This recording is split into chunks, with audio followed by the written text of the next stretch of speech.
Bonjour et bienvenue chers téléspectateurs. Donc bienvenue à votre émission Waxtaan Sport, qui est une émission qui se déroule tous les dimanches à partir de 14 heures sur Waxtaan TV. Donc pour vous faire le résumé de l'actualité nationale et internationale pour les fans du soccer, comme on dit ici en québécois.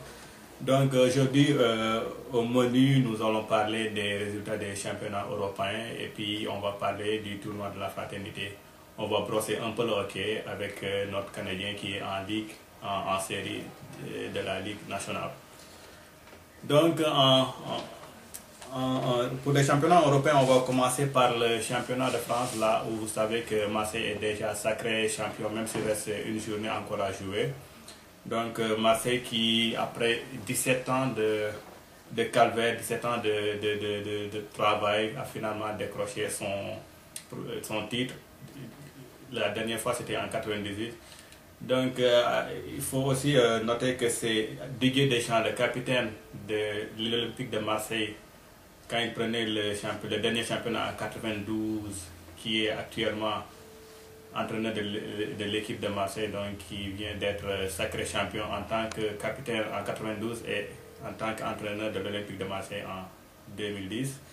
Donc c'est un sacre qui remet Marseille sur le devant de la chaîne, le devant du sport français. Donc Marseille qui va recommencer à jouer les premiers rôles au niveau du sport en France. Vous savez c'était l'équipe phare des années 90 au niveau européen. Donc Marseille, qu'on espère, va refaire ça cette année. Donc, je vous donne les résultats du championnat de France lors de la 37e journée. Marseille qui a battu Saint-Etienne par 1-0, donc qui devient champion. Lens qui a fait un match nul avec Valenciennes, 1 partout. Toulouse qui se fait battre par Auxerre à domicile dans son terrain à Toulouse, donc 3-0 pour Auxerre. Paris Saint-Germain qui a fait un match nul, 1 partout contre Rennes. Lille qui bat Le Mans 2-1. Bordeaux qui est allé se faire qui est allé perdre devant Lorient 1-0. Nancy qui fait match nul blanc devant Montpellier 0 partout. Nice qui bat Grenoble 2-1. Et puis Sochaux qui perd à domicile devant Boulogne-sur-Mer par 3-0.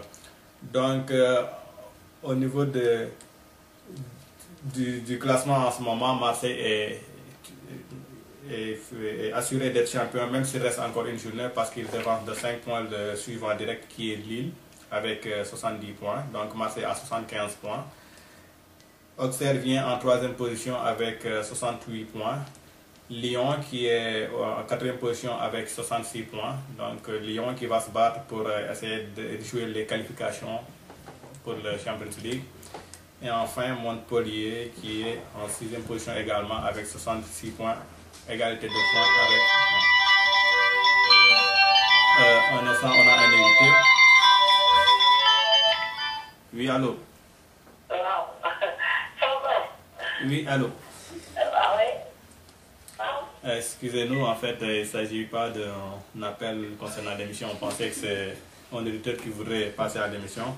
Donc, on continue avec les classements du championnat de France. Donc, au bas du tableau, on a Le Mans qui est en 18e position, Boulogne-sur-Mer qui est en 19e position et puis Grenoble en 20e position. Donc, forcément, qui vont descendre en 2e division à la fin du championnat.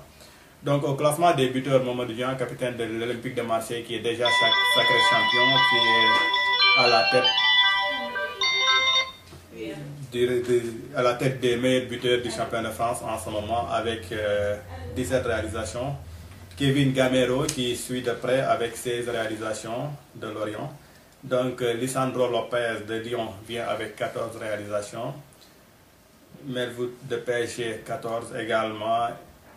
Jelen de Auxerre 14 et Néné de Monaco 14 également.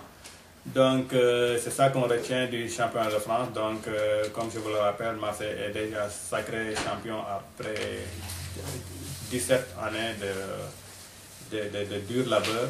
Donc Marseille qui revient au devant du sport français. Donc on va passer au championnat d'Angleterre. Je vous rappelle aussi qu'aujourd'hui, normalement, je dois recevoir un invité. Il s'agit, n'est-ce pas, de Alpha Diallo, co-responsable de l'équipe de Delson. Donc Alpha devrait arriver tout à l'heure. Donc on va parler de son équipe, on va parler de Delson, on va parler du tournoi de la fraternité. Donc on va passer donc au résultat du championnat d'Angleterre avec Arsenal qui a battu Fulham 4 buts à 0. Aston Villa qui perd à domicile devant Blackburn, 1 but à 0 pour Blackburn. Bolton qui bat Birmingham City 2 buts à 1.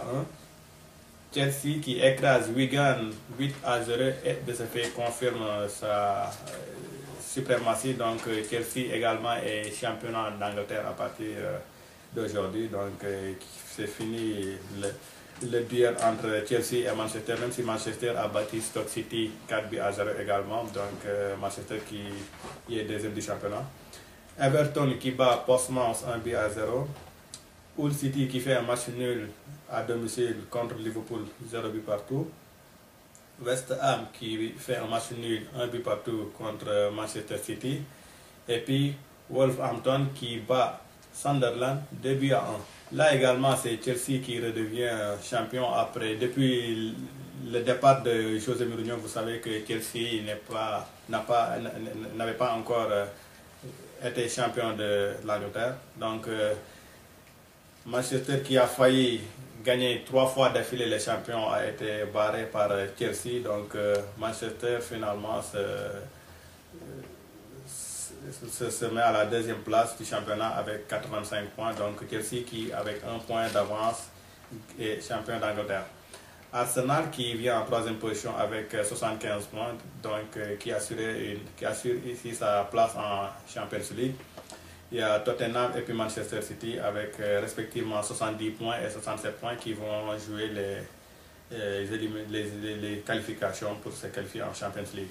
Donc au bas du tableau, les 3 équipes qui vont aller en deuxième division, il s'agit de Burnley avec 30 points, Hull City avec 30 points et puis Portsmouth avec 19 points. Donc au classement des buteurs également, c'est exactement comme au championnat de France. Donc il y a Didier Drogba qui est sacré champion et qui est également meilleur buteur avec 29 réalisations. Suivi de Wayne Rooney de Manchester United avec 26 réalisations. Darren Bent de Sunderland vient avec 24 réalisations. Carlos Tevez de Manchester City suit avec 23 réalisations. Et puis Frank Lampard de Chelsea qui est aussi champion avec 22 réalisations. Donc on va prendre une petite pause musicale et puis on va revenir pour parler du championnat d'espagnol et puis parler des autres sujets de notre